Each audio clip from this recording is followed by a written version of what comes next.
wabarakatuh. Perkenalkan, nama saya Ayu Puspasari, NIM 145505004, Prodi S1 Kebidanan, Fakultas Kesehatan Masyarakat. Di sini saya akan menjelaskan menstruasi, fertilisasi, laktasi, dan menyusui. Siklus menstruasi ada 4. Yang pertama, menstruasi hari pertama sampai ke-5. Yang kedua, folikuler hari ke-6 sampai ke-10. Yang ketiga, ovulasi hari ke-11 sampai ke-14.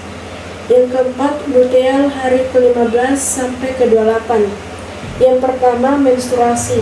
Menstruasi terjadi ketika hormon ovarium, yaitu estrogen dan progesteron, pada ketika kadar terendahnya terjadi. Dan fungsi estrogen dan progesteron untuk menjaga kekebalan dinding rahim. Ketika menurun akan terjadi menstruasi. Setelah terjadi menstruasi akan terjadi fase folikular, karena di sini akan terjadi peningkatan hormon FSH, follicle stimulating hormone.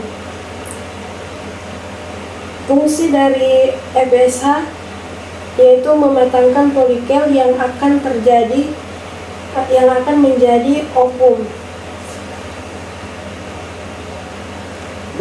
Jadi setiap bulan akan ada satu terpilih yang akan berkembang dan menjadikan ovum.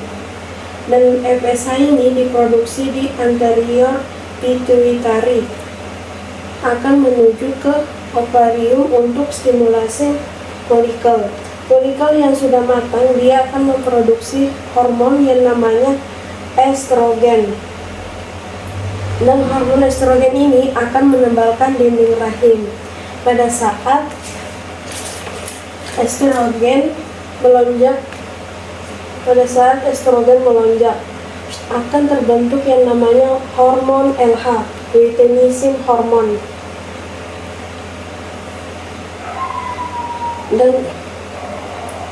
Dan LH ini akan memicu terbentuknya ovulasi. Folikel ini mengeluarkan ovum. Setelah ovum keluar, folikel akan mati. Yang disebut dengan corpus luteum.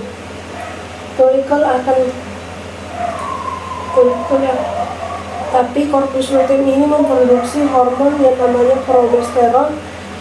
Setelah itu, progesteron akan bekerjasama dengan estrogen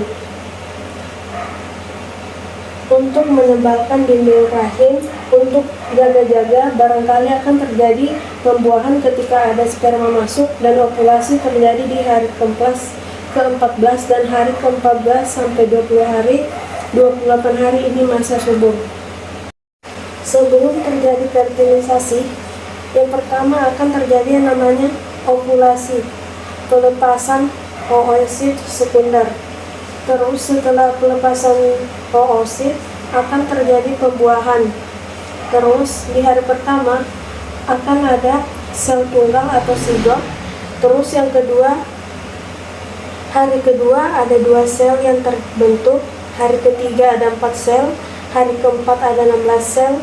Dan hari kelima terjadi blatokista awal. Dan hari ke-6 dan ke-7 blatokista di tahap akhir. Terus di hari ke-8 sampai ke-9 embrio mulai implantasi, atau embrio akan menempel di endometrium atau rahim. Ketika ibu menyusui, isapan pada puting susu ibu membuat saraf sensorik mengirim informasi ke hipotalamus dan hipofisis.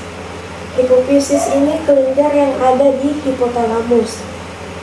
Dan hipofisis bisa menghasilkan berbagai macam hormon dan bisa memerintahkan kelenjar lain untuk menghasilkan hormon. Setelah hipofisis menghasilkan hormon prolaktin dan oksitosin, ini yang prolaktin, ini oksitosin,